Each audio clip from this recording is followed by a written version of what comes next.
Go ahead. I'm here today to inform you about the 50th anniversary of the March on Washington, to celebrate our progress and remind ourselves of the road ahead. Over the years, through slavery, Jim Crow laws, and segregation, African Americans fought for equality and justice.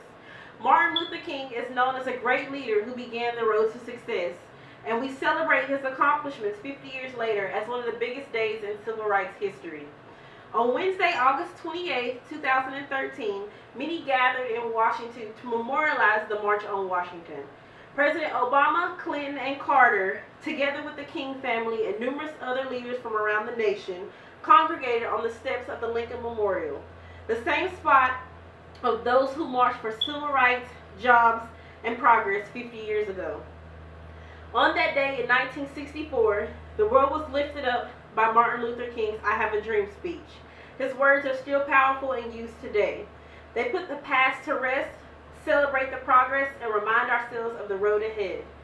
In 1963, the judicial system was moving slowly to overturn segregation. As slavery had been abolished in the earlier Lincoln days, there was no peace willing to be made. African Americans were free, but segregation was keeping them from being free. White people and black people were not allowed to receive the same education under one roof. Martin Luther King was very persistent to change segregation, as he organized a series of demonstrations and protests to challenge segregation in Birmingham, Alabama. Martin Luther King reached the attention across many states with his silent sit-ins. He came from a place where violence was not the way to get your point across, but silent actions. He stated in his famous letter from Birmingham jail in April of 1963, nonviolent direct actions seeks to create a crisis and foster such a tension that a community which has constantly refused to negotiate is forced to confront the issue. It seeks so to dramatize the issue that it can no longer be ignored. Martin had great things in store for the people of Alabama, as he organized one of the biggest marches around.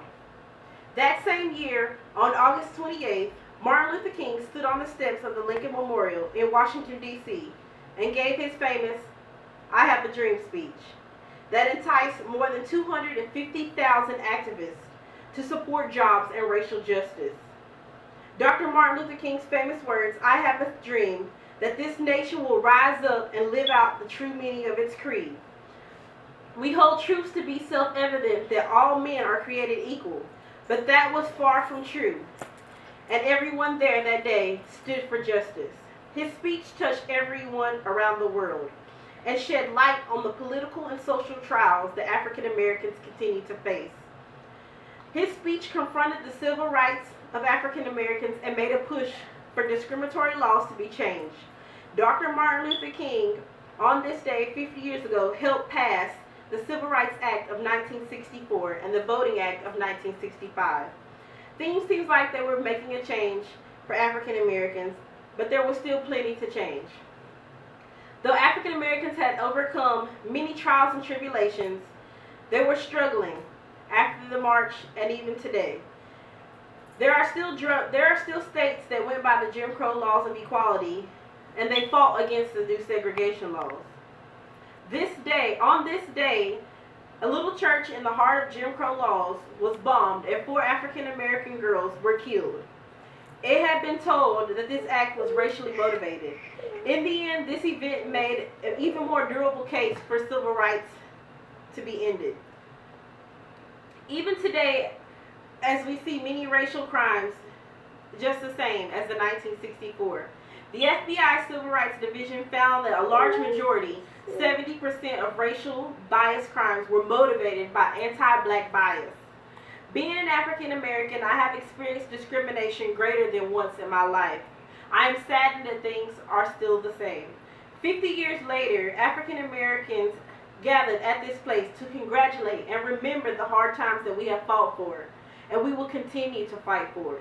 We now live in a nation where our African American president was able to speak in the honor of Dr. Martin Luther King and all his accomplishments thus far. Though we live in a world where discrimination is masked by other less offensive crimes, it still exists. It may not exist like it did in 1964, but we will continue to let it haunt us this day.